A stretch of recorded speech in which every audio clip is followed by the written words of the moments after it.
Il y a bien des années, je vivais dans une vieille demeure isolée, une maison qui avait été léguée à ma famille depuis des générations. La maison elle-même était une relique du passé, une construction gothique avec des tours sombres et des vitraux aux couleurs fanées. Mais ce n'est pas la maison qui me tourmentait, c'était le miroir. Le miroir était une relique encore plus ancienne que la maison. Il trônait dans une pièce sombre au bout d'un long couloir, couvert d'un drap noir qui semblait le tenir à distance. Mon père, qui était également hanté par le miroir, m'avait averti de ne jamais le découvrir, de ne jamais retirer le drap qui le recouvrait. Mais la curiosité a toujours été mon plus grand défaut. Une nuit, alors que la pluie battait les vitres et que les éclairs zébraient le ciel, je ne pus résister davantage. J'entendais le miroir m'appeler, me susurrer des promesses de réponse à mes questions les plus profondes. Je descendis l'escalier en bois grinçant, mon cœur battant la chamade. La pièce était glaciale, l'atmosphère pesante. Les ombres semblaient danser autour du miroir, comme si elles étaient vivantes. Le drap noir était devenu une prison, et j'étais le geôlier qui allait le libérer. D'une main tremblante, j'attrapais le tissu et le tirai brusquement. Ce que je vis dans le miroir me glaça le sang. Mon propre reflet me regardait, mais ce n'était pas moi. Ses yeux étaient vides, sans âme, et un sourire maléfique étirait ses lèvres. Je reculai, horrifié, mais le reflet ne bougea pas. Il resta là, me fixant avec une intensité terrifiante. Soudain, le reflet se mit à bouger, à sortir lentement du miroir.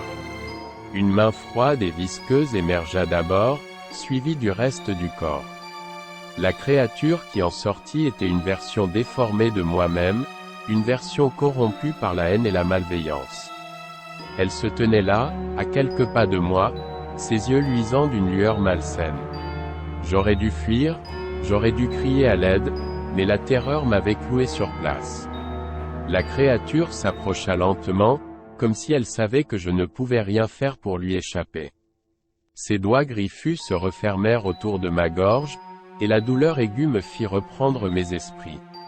J'ai lutté, mais la créature était incroyablement forte.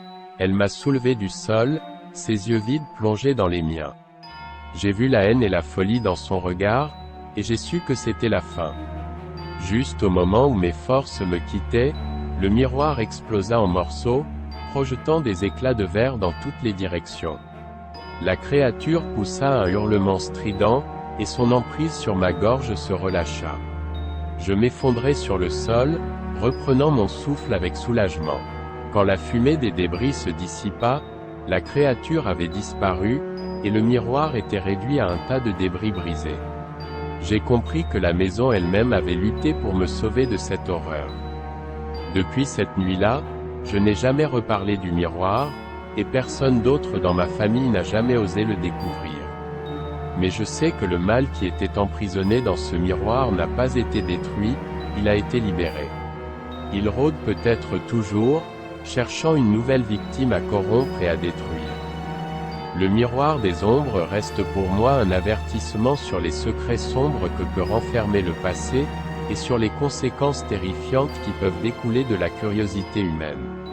J'ai appris que certaines vérités sont mieux laissées dans l'ombre, car elles peuvent détruire tout ce que nous chérissons.